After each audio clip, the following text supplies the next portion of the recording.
குன்றத்தூரில் மிகவும் பிரசித்தி பெற்ற அருள்மிகு சுப்பிரமணிய சுவாமி கோவில் அமைந்துள்ளது. மலைக்குன்றின் மேல் அமைந்துள்ள இந்த கோவிலுக்கு தினம்தோறும் ஏராளமான பக்தர்கள் வந்து செல்கின்றனர். ஆண்டுதோறும் சித்திரை திருநாளை முன்னிட்டு கோவிலில் 508 திருவிளக்கு பூஜை நடைபெறுவது வழக்கம். இந்த நிலையில் முருகன் கோவில் வளாகத்தில் 508 திருவிளக்கு பூஜை நடைபெறுவதையொட்டி குன்றத்தூர் மற்றும் அதனை சுற்றியுள்ள ஏராளமான பெண்கள் கலந்து கொண்டனர்.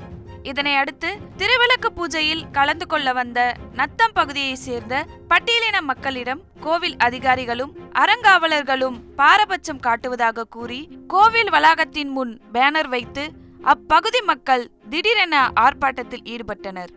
இத்தகவலை அறிந்து சம்பவ இடத்திற்கு வந்த குன்றத்தூர் போலீசார் ஆர்ப்பாட்டத்தில் ஈடுபட்டவர்களிடம் பேச்சுவார்த்தையில் ஈடுபட்டனர். மேலும் கோவில் கும்பாபிஷேகம் நடந்தது முதலிருந்தே இந்த பகுதி மக்களை கோவில் நிர்வாகம் புறக்கணித்து வருவதாகவும் குற்றம் சாட்டினார்கள்.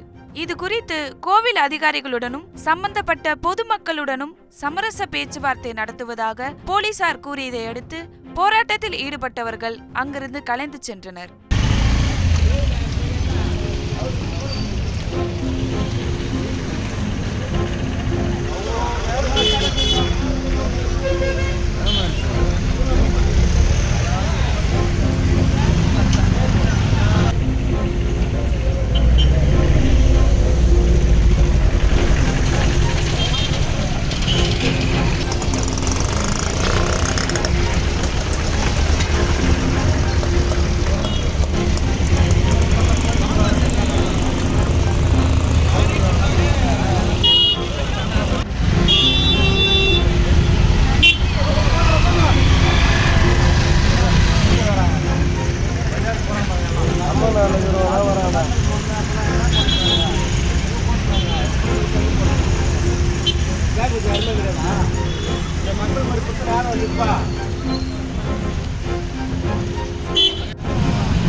செய்திகளை உடனுக்குடன் தெரிந்து கொள்ள உடனே சப்ஸ்கிரைப் பண்ணுங்க.